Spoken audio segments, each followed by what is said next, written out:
Okay, welcome back to our Algebra 1 lectures. Well, this was a lecture that starts the discussion about functions. So we started with a warm-up, and we want to map this relation in three different ways. We actually want to show it as a table, as a graph, and as a mapping. So when we're done, we should be able to tell what the domain and range are. So we looked at this and we said, we want to break it up into a table, say first. So I take each coordinate pair, -3, 4, -2, -3, 4, 3, and 4, -2, and I plug them into the table. So when I do the table, it just works out like this. Straight across, I put the x with the y. When I want a graph, I take those table data that I just did, and I move in the x direction left or right, and I move up or down for the y value. So here's what my graph would look like. Each point would be graphed separately as one dot on the graph. The third and final way that we did this was with a mapping. And in a mapping, we said to draw two boxes, one for the x value, one for the y value, and then draw an arrow that would represent each of the coordinates or each of the ordered pairs in the set. So we draw an arrow from -3 to 4. We draw an arrow from -2 to -3. And then we draw an arrow from 4 to 3 and from 4 to -2. When you do the mapping, the nice thing is that your numbers become your domain and your range. We said that the x box is the domain, so -3, -2, and 4. Notice we don't repeat numbers. And the y box becomes the range, -3, 2, 3, and 4. All right, so today we're going to go into it a little bit more, and we're going to talk about special relations called functions. So what is the difference between a relation and a function? Well, yesterday we learned that relations were two sets of data, the domain and the range, that are related to each other. We don't know exactly how, but in some way they are related to each other. A function, on the other hand, is a relation in which each element of the domain relates to only one range element.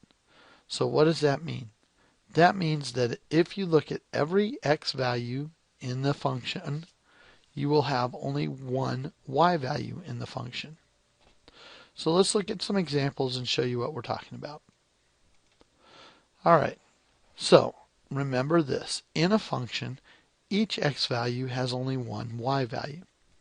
So when I look at a report card, say, and let's talk about trimester 1, and let's say we have 6 periods, and those 6 periods I got grades of 4, 3, 3, 4, 4, and 2. Now, what does that mean? Well, these are grade points. And basically the scale is if you had an A, you got a 4. If you got a B in a class, you get 3 grade points. If you get a C, you get 2. D is 1. F is 0. All right, so when I go to make this relation up, if I want to check to see if it's a function, what I can do, one way to think about, in this case, there's no way you're going to have more than one grade for period 1, right? Your grade for period 1 is either an A or it's not an A. So that's going to be one of the things you want to talk about is there more than one thing that you could get a possible answer for say period 1. All right, so let's talk about domain. If we look at this, they're just the numbers 1, 2, 3, 4, 5, and 6. We said the first column is our domain. We said that the range is the y values. Those will be the grades. And you'll be left with 4, 3, and 2. Remember, when you're making a map, do not repeat values. Place all values in there, but only do them once. Then we go back and we draw our arrows. We draw an arrow from 1 to 4. We draw an arrow from 2 to 3. We draw an arrow from 3 to 3, which means that in period 3 we got a B, right? So period 4, we're going to go back to the 4. which means period 4 you got an A, period 5 we got an A, and period 6 we got a C. So you can see that the mapping for this has 6 arrows that move like you see here on the page. Because each arrow, each number on the left has only one arrow leaving from it. That means we have a function. When you look at a map, okay, when you're looking at a map, look at the domain. Here's the domain, 1, 2, 3, 4, 5, 6. Each one of these points only has one arrow leaving from it. That means this is a function. All right, so let's say we went to the Nike soccer store, and let's say we bought some stuff for different prices. We bought some socks and some shin guards. We bought a soccer ball that's the larger size. And now we want to put this data together as a table and as a map. All right, we want to know, is this a function? So here is the data in coordinate pairs. So we can take that data and we can divide it up. If we want to see if it's a function, we look at the x and we look at the y. We do our arrows. 1 goes to 12, 2 goes to 24, 5 goes to 26, sorry. You'll notice that 1 goes to 12 again, but I don't put that arrow. I don't need to put another arrow there because that's the same arrow. I have 5 goes to 26, which I already have, and the last one, 5 goes to 26. So a couple of these arrows really represent 2 or 3 arrows, but we want to keep our grid a little bit neat, so we don't need to put every single arrow in there. As long as we cover all the possible numbers that go from left to right. Okay, so is this a function? Yes, this is a function because each x value only has one arrow leading to one y value. Okay, you can see it in the table. 1 to 12, 1 always goes to 12. 2 to 24, 2, well, it would only go to 24. And 5 goes to 26. It always goes to 26. So let's look at this one. Have a similar thing. And maybe we went and this one time we went and bought a soccer ball from the wrong place and we paid a different price. If we were to look at this and we were to map this, actually we can just see it from here. If you look here, you can see that 1 goes to 12 and it always goes to 12. 2 goes to 24. We don't have anything else for it to go to. But if we look at 5, it goes to 26. And it goes to 26 down here, but the one right above is 28. That can't happen. It has to go to the same number every time. So, because this 5 is different than this 5, which is different than this 5, this is not a function. Only has to happen one time. So, could you have looked at this and determined just by looking at the ordered pairs if it was a function? Well, yes, you could have, but it would have been harder to see than if we did a table or if we do a mapping. So let's look at another map, and we're going to wonder if this is a function. So we're going to need some arrows in here. Let's say that this is our arrows. Okay? You can see that 4 goes to 1. You can see that 2 goes to 4. That 2 goes to -5. That -4 goes to 1. That 0 goes to -3. And -3 goes to -3.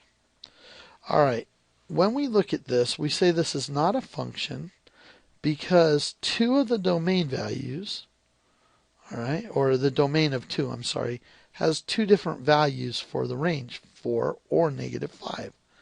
Because you have 2 arrows leading away from the number 2, this is not a function. Notice I didn't say anything about the 1 in the y column or the -3 in the y column. That's because you can have as many arrows being drawn to a number as you would like. That will not change whether or not something is a function. But you cannot have two arrows leaving from the same number on the left. So in general, if you do your map and it looks something like this, where you have two numbers, A and B, and those arrows both go to C, you're okay. That is a legal function still. On the other hand, if you have your domain and your range, and two of the values, or one of the values goes to two different ranges, then you have a not a function.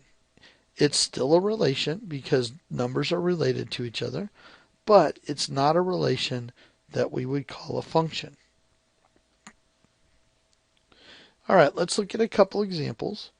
So in this one, the first thing you want to check out is you want to look at the domains.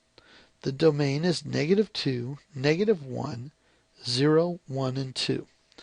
In this one, I don't even have to do any work. I can see that none of the domains repeat. For this to be a problem, a domain would have to repeat. So since this has no repeating domain values, then it has only one range value, and so it will be a function.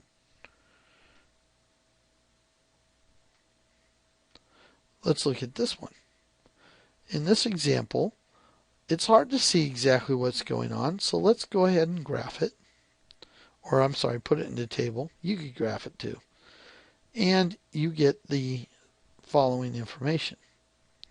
Well, it looks like everything goes pretty much to the same number when it repeats, except -3.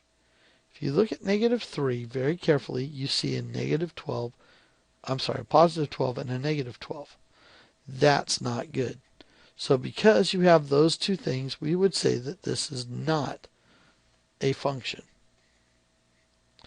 Okay, so we're going to look at some GeoGebra things on how to graph and see a function. But for right now, that'll do it for our PowerPoint. And I'll ask that you watch the videos on the GeoGebra when you get a chance. I'll see you tomorrow.